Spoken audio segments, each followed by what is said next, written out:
Hello class, welcome to topic 2, IT literature and online research tools. For those of you who are interested, I am using Office Mix, which is a free plugin that you can download from the Office Mix website for PowerPoint. And it allows me to do very much similar to what I would do with Camtasia. So now I'm doing a screen recording. I'm going to walk you through topic 2 and just to refresh your memory of the things that we talked about on the first day of class. So when you look at this topic, the first thing that you'll see is that we have an overview and a set of objectives. And we're going to follow those objectives throughout the topic. What I'm going to focus on in this video are the resources that I have here and what I expect for you to do with these resources. The first set of resources, and I'm going to put the pointer there, is overview of research literature. Basically, what I do is I provide you links to 2 sites that have links to journals specific to instructional technology. You can find instructional technology articles in a variety of journals, but there are some journals that are specifically devoted to EdTech or instructional technology, however you want to refer to it. And there are 2 lists of these journals here. So I would like for you to peruse those 2 types of journal articles. Then I want you to look at a video that's on the UA Library website. It's a video that talks about distinguishing scholarly and popular magazines or journals. And that's very important. And it'll help you a little bit with knowing what's a good source and what's a bad source. And what you'll find is that IT articles in most of these journals are written according to APA format. And what I do is I provide you a link to the APA guidelines on the Purdue website. I do not do any detailed instruction on how to write APA. Basically, you follow the handbook, and there's not a class on APA, but I give you a chance to practice it in this particular class. Conducting literature searches. I also give you a link to to the research tools that we have at the University of Alabama. So if you click that link, you'll have access to Scout, which allows you to do searching of the UA online library. And there's a video that you can access if you are not familiar with Scout, so that you can learn to use it. So go to those pages. So what we've done so far is we've looked at the types of journals that publish IT literature, and now what we're doing is we're looking at the tools that we have for searching these journals online. The next thing that I'll ask you to do is to create a RefWorks account. RefWorks is an online bibliographic manager.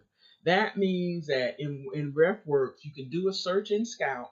You go to the University of Alabama Library online, use Scout to conduct a search, and you can have any articles that you select automatically exported to RefWorks.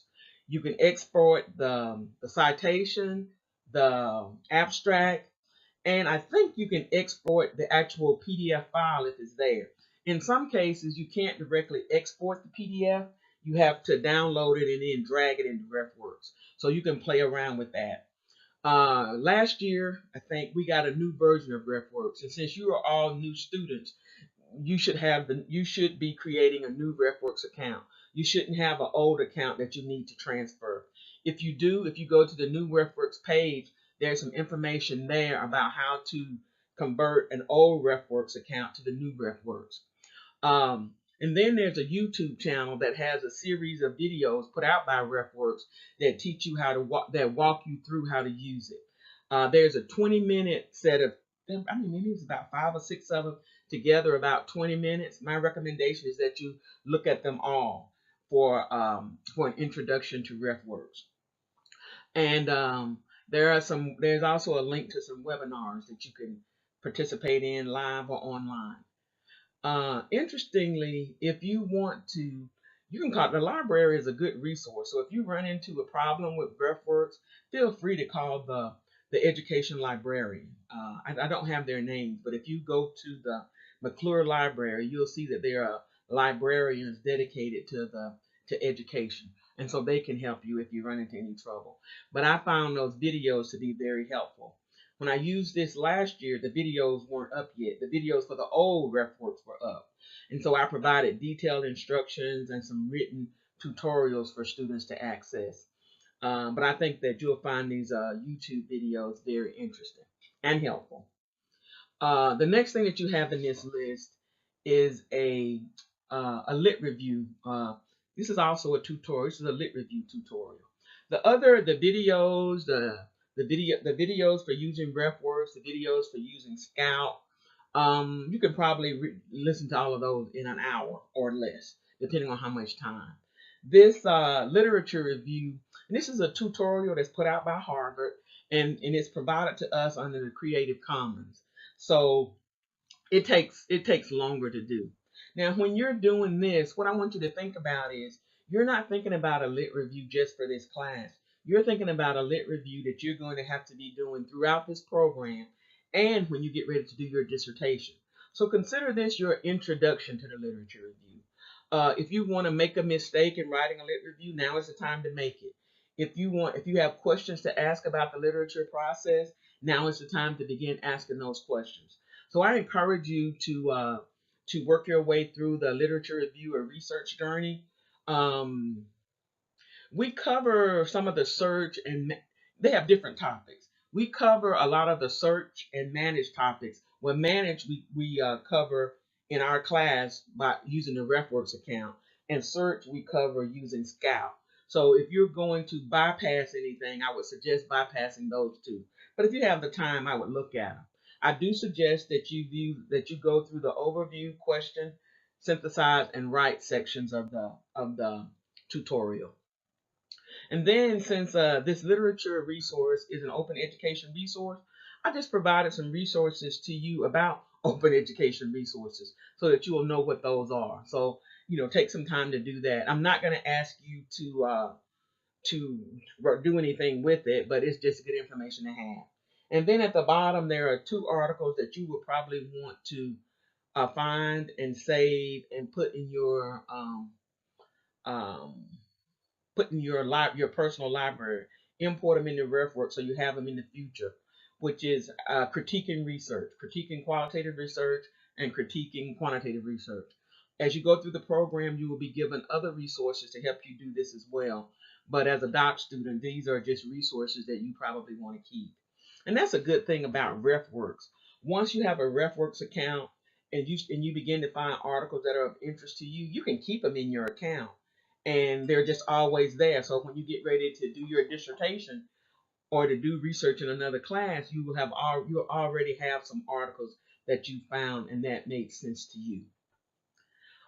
Now, okay, you have all those resources. So I bet your next question is, so Dr. Benson, we have all these resources. I'm going to spend all my time doing these resources. What's the exact assignment? The assignment is very, very simple. The assignment is not difficult at all. It's very, very simple. The first one is I need you to sign up for work. I need you to create a RefWorks account, and I need you to demonstrate to me that you created that account.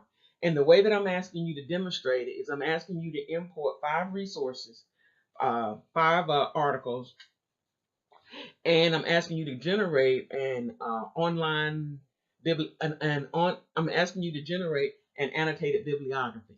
That means a bibliography with the article in APA format and abstract. RefWorks, once you import your articles into RefWorks will actually generate this for you automatically.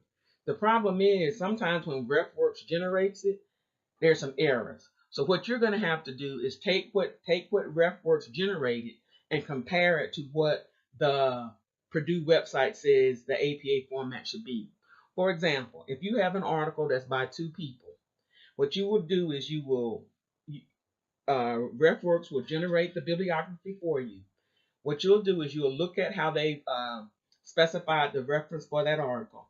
If it has 1 author, 2 authors, 3 authors, if it's a book, if it's a book chapter, if it's a journal article, you'll go to the Purdue AIL to see how a journal article with 1 author is supposed to be cited. And then you'll double check that that's the way it's cited in your bibliography that was generated by RefWorks. Then what you'll do is you'll look at the abstract. The big deal with abstracts generated by RefWorks is that a lot of times they have some extra characters in there. So what you want to do, you want to go through and delete all the extra characters or extra sentences that's not a part of the actual abstract of the article. You want to delete that out. If there are any misspelled words, you want to correct them. And so this is just to remind you that even though RefWorks will generate this information for you, it is on you to verify that the generated information is correct. The next thing that I'm asking you to do is to microblog your experience with this topic. It says microblog RefWorks, but I give you a couple of things that you can microblog about.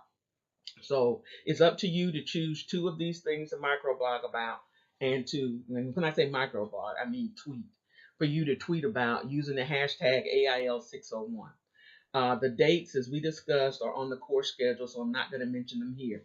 What I will mention, though, is that for your activities, for example, when you finish your online I keep saying online, when you finish your annotated bibliography, you will submit it here, attach file. You would just look for the file and you'll put it there. And what you can do is, and you can do this before you do the work, you can look at the rubric. So this rubric tells you how I'm going to grade your annotated bibliography. The same thing applies to your microblog. This rubric tells you how am I going to grade your microblog Storyfy activity. So that's just how I'm going to do it. And that should give you some insight. So the idea for this topic is that, let's see, I would think that you have probably maybe 4 hours. It depends on how much of this lit review that you do.